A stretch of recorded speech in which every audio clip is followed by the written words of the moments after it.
هنا في ساكنة الفنيدق أنها كتعاني في صمت، بقات بالجوع لأن بعد الإغلاق المعبر الحدودي نساء ورجال التهريب المعيشي اللي كانوا تيشتغلوا رغم المعاناة على جنبات ديال هذا الطريق.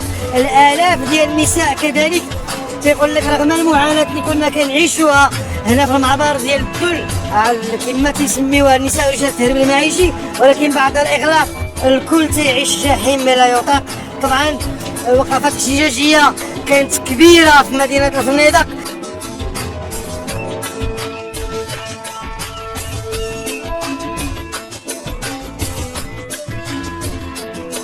فضلا إذا كنت ليس حاسدا ضع إعجاب لصفحتي واشترك في قناتي مانجر.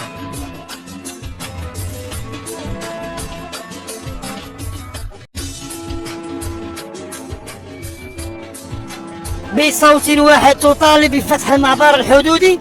همهم الوحيد ساكنة الفنيدق هو العيش الكريم لا قل ولا أكثر. إذا من الفنيدق دائما أمامكم مدينة سبتة المحتلة.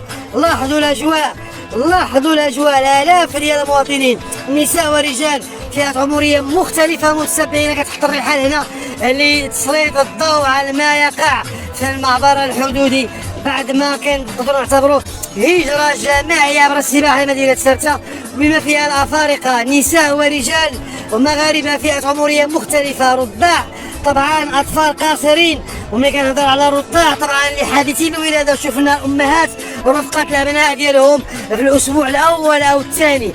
هم الوحيد لساكنة الفنيدق هو الشغل لا قل ولا أكثر، هو الطرد ديال الخبز، لقمة العيش، لأن هادو ناس كتعاني في صمت بعد ما كانت كتشتغل في المعبر الحدودي. تاخذوا العدد ديال الناس المواطنين، مثلا العدد ديال الشباب يتوافد، عدد كبير، موجة بشرية بكل المقاييس، موجة بشرية بكل المقاييس. الكل يراقب الوضع، الكتابة متسبعين انتم كتلاحظوا، الكل يراقب الوضع، الكل يتربص